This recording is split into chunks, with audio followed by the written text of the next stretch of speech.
Hi, Timmy. You having a nice laugh, are you?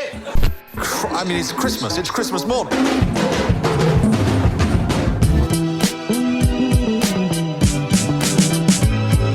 Hey! I love the way it makes me feel inside. What's up, everyone? Adam from FWCI, and today I'm going to watch not just the Cats pitch meeting from Ryan George, but I'm going to watch the Cats pitch meeting revisited.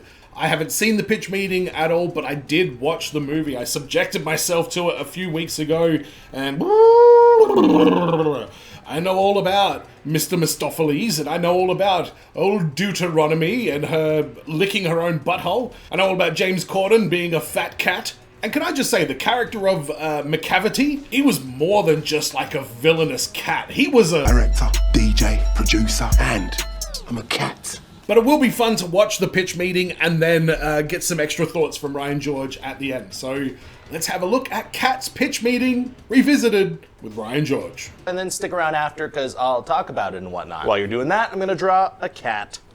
So, you have a movie. Looking forward to it. Yes. Well, I was thinking we could make the musical Cats into a movie. That's a recognizable property, so I'm all ears. Well, I'm mostly not ears, I just have the two. Right, so tell me about this thing. I don't know anything about the musical. Well, the movie's gonna start and we're gonna meet this cat named Victoria. So far, so good. There's already a cat in the movie. Yeah, and so she Was that her name? alley and gets surrounded by a bunch of other cats. Even better, more cats. Get them in here. And so they start singing Jellicle songs for Jellicle cats. Jellicle? Exactly. The song goes like, because What the fuck does Jellicle mean? And in fact, insert all of the words from this entire movie into that sentence.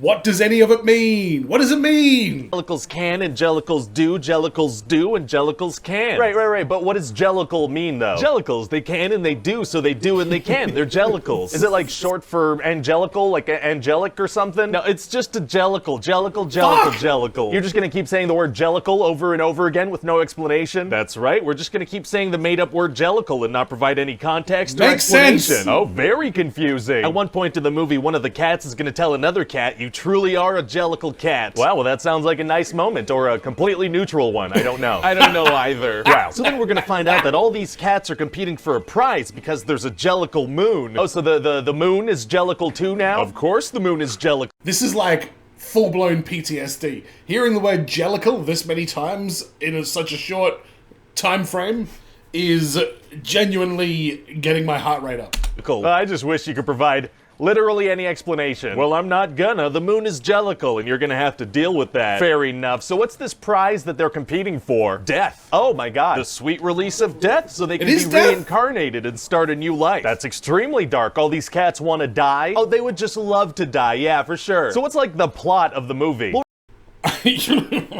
I'm gonna be waiting on this with bated breath. Wait a goddamn second. So that's what it actually was? McCavity is not just the Grim Reaper, but he's unbelievable. Well, we're gonna introduce some cats, right? Right, okay. So, you know, that's pretty much it. Oh, that's it. We're introducing cats. Exactly. A cat will show up and sing about its one defining trait and then disappear for the rest of the movie. And that's how the actual Cats musical is? Pretty much. You know, it sounds like that's not gonna translate super well to the big screen. Like, maybe it exists in the right medium right now, and we don't have to try to squeeze a movie out of it. We could just let the art be. The musical made $4 billion. I mean, we have to try to squeeze a movie out of that for sure. I thought so too. So what kind of cats are we gonna meet? Well, there's this one fat cat named Bustopher Jones, right? Right. And he's gonna sing a song about how he's fat and his name is Bustopher Jones. And that's it? That's it. Plus he's gonna get hit in the groin a couple times. That is comedic. It certainly is, sir. I also thought we could get Jason Derulo to play one of the cats. Okay, but he's gonna want to modify the lyrics a bit, you think? Yeah, he's gonna want to say Jason Derulo out loud for sure. Oh yeah, that guy loves saying his own name. We're gonna have to fight him on that, I think. What are some of the other cats? Well, there's this other large cat named Jenny Anydots. And what's her deal? She has some mice slaves that she forces to dance, and they have the faces of human children. Oh my god, she also eats a bunch of cockroaches with human faces that all scream for their lives as they're being devoured. That sounds horrifying. Yeah, it'll be slightly horrifying for sure, yeah. And what about the actual cats? Are we gonna make them horrifying too? Oh, absolutely. They're gonna look like if Snapchat filters came to life and had an extreme thirst for blood. Oh, cats with haunting faces are tight. They sure are, sir. And let me tell you, all these cats are gonna move their shoulders like this the whole time. Wow, okay, what's that about? Oh, these are seductive shoulder movements. Oh, you're saying that's like an attractive thing that you're doing right now. Yeah, there's definitely an unspoken seduction thing going on with You know, every cat. Yikes. They're gonna rub themselves on each other, their tails are gonna twitch, they're gonna come close to kissing a couple times. I feel just so very uncomfortable. Anyway, we're all— I feel like that's very cattish behavior, though. And apparently these actors spent weeks at like a workshop, just like 8 hours a day, be a cat. And that's what they did, which sounds like a fucking living nightmare. We're gonna meet an old lady cat, and her name is Old Deuteronomy. I've never owned a cat, but I assume that's a pretty standard name for one. So Deuteronomy runs this thing called the Jellicle ball, and she chooses which cat's gonna be reborn. Sure, I mean, most of the things in that sentence were real words, so no complaints here. But there's also a mean cat you should know about. Uh-oh, a mean cat, huh? What's his normal name? Well, his name's McCavity, and he wants to be chosen as the cat that's reborn. Why? Because that works, so what does he do? Well, he uses his magic to cheat. Oh, this cat is magic. Yeah, this cat is magic, so he teleports some cats onto like a boat barge thing so they can't compete anymore. A very bad cat. A very bad cat. So at the end of the Teleporting. He's like the only candidate left, so he's like, Deuteronomy, choose me for death, which is a normal thing to want. Now you're getting it. I'm not, no. So Deuteronomy is like, I will never choose you as the Jellicle Jellicle cat. Get out of here, you stupid. Wow, sure, okay. So then McCavity teleports her to the barge too. You'd think since this cat is magic and powerful, he would like his life and not want to be reborn. Well, he doesn't like it for some reason. Well, okay then. So is it going to be hard to get the cats back from the barge? Actually, it's going to be super easy. Barely an inconvenience. Oh, really? Mistopheles does it, doesn't he? Cat, and his name is Mr. Mistopheles. He's a good guy. Oh, the cat's a magician. He's a magician, so he uses actual magic to solve the one problem that's arisen this whole movie. Wow, well, thank God certain cats are magic. Yeah, it's extremely helpful for the story, for sure. So who does the old cat choose to be welcomed by the sweet embrace of death? Oh, well, there's this other cat named Grisabella. Okay. And the whole movie, she just wants to be part— Oh my god, yeah, that hits a whole different way now. Grisabella is the one who dies, probably because she's got the most disease and is malnourished, would be my guess. Part of the gang, but everybody's really mean to her. Like all the good guy cats. Everybody except Victoria. So then Grisabella sings everybody a song about memories, and she's so emotional that like half a gallon of snot pours from her nose to her mouth. Oh, it sounds distracting. Oh, it will be. Wow. And so all the other cats are like, well, wow, that was a great song, and they finally accept her. Oh, that's so sweet. So then it's time for her to die. Oh, right, oh my god. Yeah, she's been jellically chosen at the Jellicle ball under the Jellicle moon. So she's finally accepted by the other cats and gets the life she wants, and the reward for that is dying and getting a new life? That's right. So they shove her in a chandelier that's also a hot air balloon, and she flies up into the sun to her impending doom. Wow, okay, I don't understand any of this. And then old Deuteronomy stares into the camera and speaks to the audience for 3 minutes straight. Why does she do that? Well, she's like, now you understand cats. I truly don't. I've never been more confused in my life. She also says cats are not dogs. I mean, are they though? I don't know anything anymore. Oh, that is such a Jellicle thing to say. Is it? I feel completely insane. I've lost my sanity. It's gone. Jellicle, yeah. Jellicle. What is that word? What is it? So what do you think of the movie, sir? Well, to be too much! Yeah, the word Jellicle did my fucking head in that entire movie. Completely honest, it all sounds extremely Jellicle. Oh, I agree. Did I just say Jellicle? Why did I say Jellicle? The Jellicle hypnosis has taken effect. Oh, man, why do I feel so Jellicle right now? I need like $100 million Jellicle to make this Jellicle movie, okay? Sounds Jellicle to me. Do you think we'll make that Jellicle money back? Boom! Holy shit! Tom Hooper's movie Cats isn't looking to be the Jellicle choice for moviegoers. Fucking hell. What the hell does Jellicle even mean? That movie did my head in. Go check out my reaction to it because there's a whole shitload of Idris Elba memes to get you through. Let's have a look at the director's commentary of sorts from Ryan George. The little censored butthole is a reference to that whole butthole. Very Jellicle. Damn it! There was a whole edit of the movie where you actually saw their buttholes. This is probably my favorite pitch meeting because I left that movie so confused. It's funny, even though nobody went to see this movie, it lost a bunch of money. This is one of the most viewed pitch meetings. It's such— What? Is that for real? Holy shit. Yeah, people really hated that movie, didn't they? You probably got more views on Pitch Meeting than the movie got tickets sold when it was in theaters. This thing where she stares into the camera for like 3 minutes and talks about how you now understand cats. That happens, and it happens like 90 minutes after you've checked out mentally because you have no idea what the word Jellicle means or why all these cats so desperately want to die. I don't know, maybe it makes more sense on stage or— I didn't know that death was the option. I thought it was, I thought they were going to go live in a hotel with an Egyptian theme. That's that's where I was at. The hot air balloon really kind of blew my mind. I think that's where I figured it out, actually. I think that was when I was like, hang on a second, this looks very final. But the entire movie, until that moment, I thought it was a hotel. An example of this, when I went to see Detective Pikachu there, they started playing a horror movie in that room instead and traumatized a bunch of kids. I was live tweeting it as it happened, and it went kind of viral, and it went kind of international. Ryan George of Scream Rant documented the incident on Twitter as it unfolded at a theater in Canada on Thursday. It began when trailers for scary movies started playing before the feature film. The theater I'm in is playing a trailer for Annabelle Comes Home before Detective Pikachu. Look away, children, oh no. Another thing you need to know about this movie theater chain is that sometimes they show like poorly dubbed foreign animated movies for kids. If you're ever wondering where they showed that Pauly Shore Pinocchio movie, they definitely played that here. Father, when can I leave to be on my own? What the hell?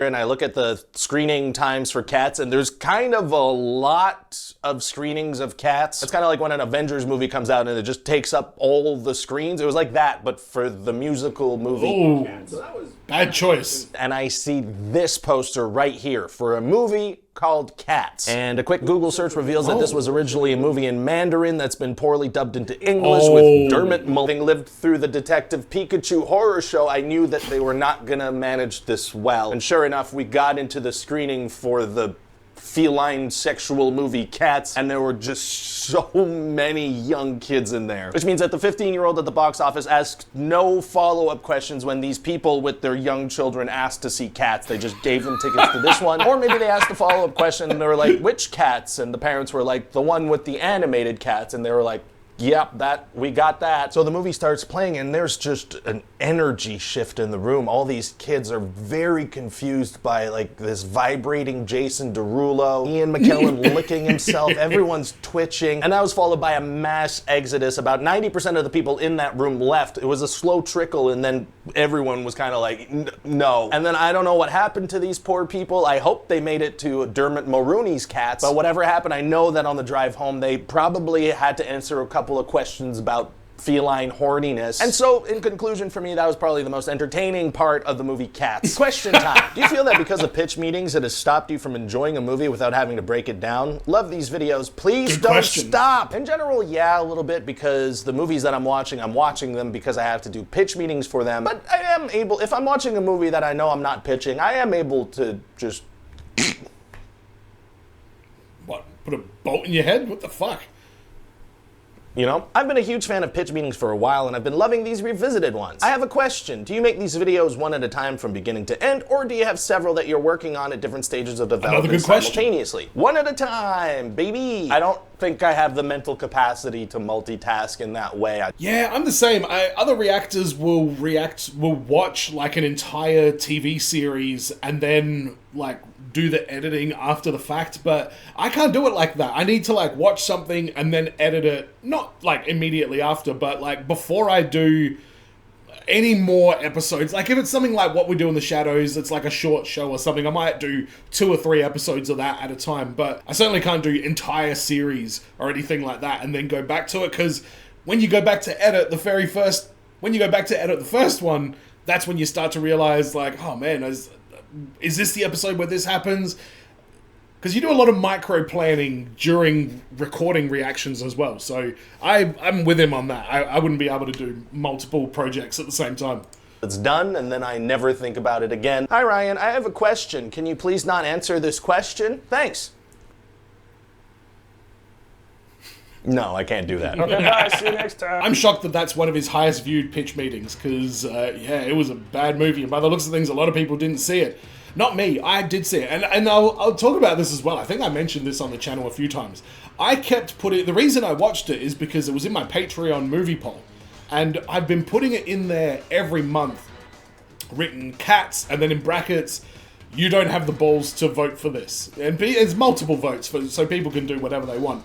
But I've probably been doing it for about a year, I guess, as like borderline joke, but also borderline because I know it was a shit movie and I wanted to roast it sort of thing. But I also didn't want to make that decision myself. I wanted to put the accountability for that in somebody else's hands. And Patreon came through, and that's how I ended up even watching Cats in the first place. And I'm glad I did, because I got to enjoy this amazing pitch meeting from Ryan George. Let me know in the comments what you thought about this one. Don't forget to subscribe if you haven't already. Go to patreon.com/FWCI if you'd like to support the channel further.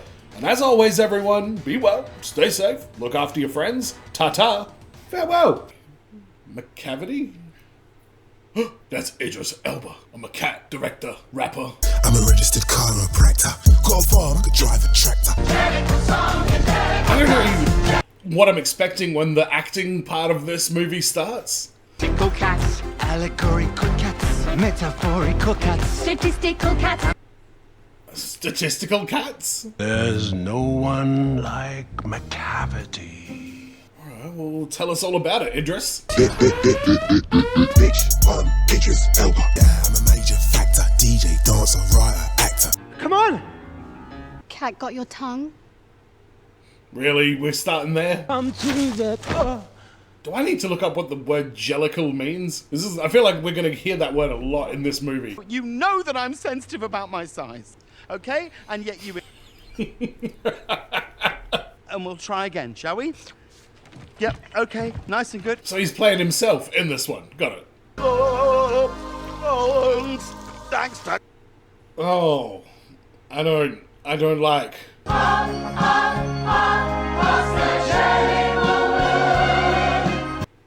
think the word Jellicle has been overused in this movie.